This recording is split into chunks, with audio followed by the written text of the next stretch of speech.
Yeah, okay, sorry it took us so long, guys. We were waiting for Brian Brigger, our equipment manager.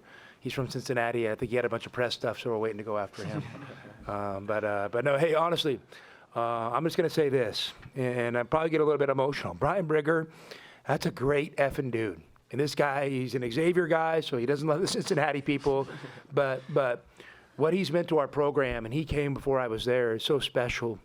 And you know what? We told our guys, when you have to dig deeper today, think of Brian Brigger. I mean, the passion he brings, and this is our equipment manager.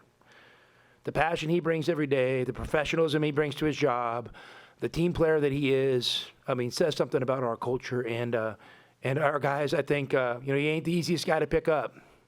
But I think they picked him up after the game in the locker room. I thought we might have to wheelbarrow him out, but they picked him up, and so, hey, I mean, Brian Brigger is someone we love, and you know what? Our love for him helped us dig a little bit deeper today. And I know normally coaches don't start out talking about an equipment manager at a press conference, but this dude's something different. He's special. I mean, I didn't even notice him in the game, but no, he's been an amazing tour guide. We've been driving around. He's been pointing to everything, saying what this is, saying what that is, showing us his favorite dive bar because we practiced at Xavier yesterday. And I think he took the guys to a restaurant last night. The guys thought it was like 1.5 stars overrated, but he thought it was like a 6-star restaurant. But, yeah, he's been great. It's been great to have him back. And, what's really cool is, he went to Xavier, went out there, worked with Sean, stayed with us, and tonight, you know what? He's fired up. We won, and he's fired up to go watch the Bengals play against the Steelers tonight with his dad at home, which is pretty cool. For Tommy and all you guys, what's the biggest difference between this situation and UCLA a few weeks ago? And Well, the biggest situation is we found a way, and our guys kind of hung in there. We had a big lead, and it's happened to us before this year. It happened to UCLA a couple weeks ago. We were up 13. And the games get tough. I mean, these other teams are good. They're talented. They amp up the pressure. I thought our guys did a good job of hanging with it. The turnovers crushed us. The offensive rebounding hurt us. But then K.J. Lewis made 2 amazing kind of driving plays where he didn't have much at the end. He got on 2 feet, pivoted, and just found a way to wheel in 2 baskets. And that's what we didn't do against UCLA. We were never able to make that, kind of hold on to that lead a little bit longer. And then the game got tied. I'm down with it. I'm like, come on, we got to find a way on this one. These guys deserve it. They've been amazing, and it'll be a kind of a pivotal moment for our season. And we kind of drew up something out of the timeout that we'd never really done before, and it allowed Jaden Bradley to get downhill and make a layup. The play wasn't necessarily for that, but that was one of the options, and he made a layup, I think, when the game was tied, and we got that 2-point lead, and I think we got to stop, and we were able just to kind of, possession by possession, find a way from there. What did you see from Carter tonight? 14-point season high, a true freshman in a pretty raucous environment. I should wear my glasses because I didn't see that. But no, Carter, listen, Carter's really making progress. And the one thing about Carter is, I've told him, I mean, he checks 2 boxes that are really hard to check. He's an elite talent and he has elite character. The game is going to come to him. The refinement's going to come. The experience is going to come. And the progress he's made in the last month has been game-changing for us. And I'm really proud of him because you know what? When you're somebody with Carter's stature and you come to a place like Arizona, the expectations, might be a little unrealistic. Sometimes it works out for freshmen right away. A lot of times it doesn't. And you just got to hang with it. And he's hung with it. And he's continued to get better. He has had an amazing attitude. I mean, he hits 5 for 5, 3 for 3. He should have made that other free throw. He had a perfect night, Carter. But just super proud of him and the person that he is. Coach, Caleb goes just 3 from 15 shooting tonight, 12 points. Was there something that Dan Skillings and Dede Thomas really presented? They're good defenders. I mean, obviously, Cincinnati's a great defensive team, and we knew that coming in, and we knew they were going to pay a lot of attention to Caleb and really make his touches harder. I thought he had a few good looks and a few drives, that were 50-50 foul calls he maybe could have got that he didn't. And some catch. I know we ran an out of bounds play for him at the end. He had a stripped top of the key 3 to kind of ice the game that rimmed out. Those are shots I want him taking. So they did a good job on him, and they did a great job on him. And he probably had there's a few shots that maybe go in for him sometimes that didn't. But you know what? He's a winner.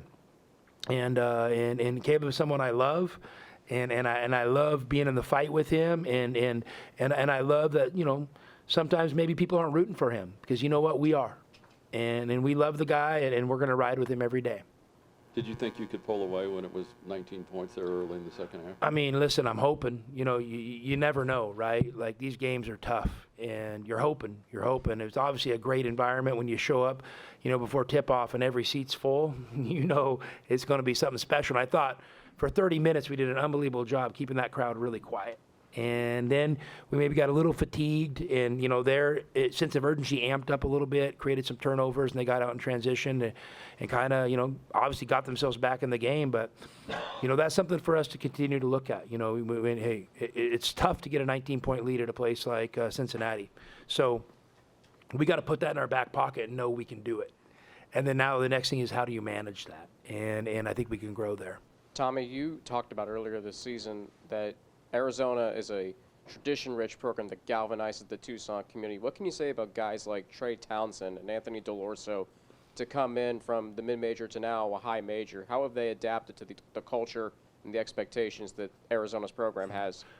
Well, they've been great. I mean, they're first class individuals, first class dudes, and you know, one of the things we try to spend a lot of time on, and, you know, some of these guys won't be at, you know, Arizona for 3 or 4 or 5 years.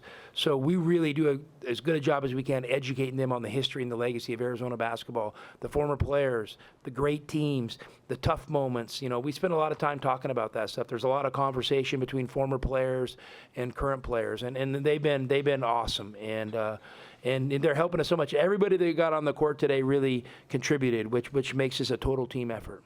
Questions for the players? Yeah, both you guys, did you guys, how did you guys feel, you know, when that lead got fully erased in the last couple minutes?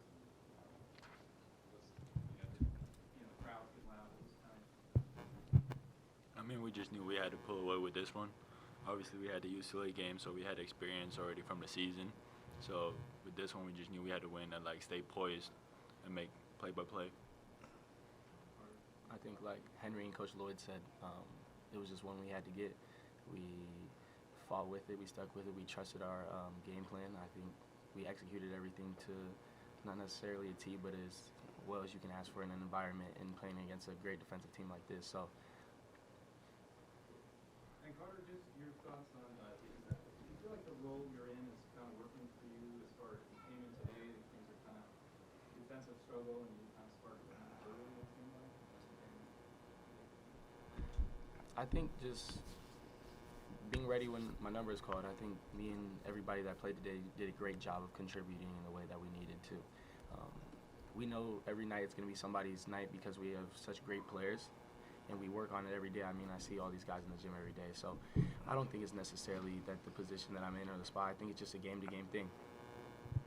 First time playing at Cincinnati since joining the Big 12. What was your guys' thoughts on the environment this afternoon? Loved it. Loved it. It was a great crowd. The seats were sold out. It was fun to play. Well, Henri, you know, obviously played more today. Is that maybe an indication? I mean, the only indication on this team is how the game's going, and you know, Henri's, you know, he's getting better and better, and Henri knows this. I've stuck with him through thick and thin, and I've always been a huge Henri Veesaar fan. You know, he and I have always had great conversations, and you know what? He's finally getting his chance, and with getting his chance, you know, he's getting some game confidence, and so is Carter. I mean, game confidence is a huge deal. To have confidence in games, and you know, you get better in workouts, you get better in practice, but to be able to do it in games really kind of cements it. So I think these guys are taking the next steps as players, and I look forward. They know that I'm going to probably come with 3 or 4 things on film tomorrow that they could do better, and that's just how we operate.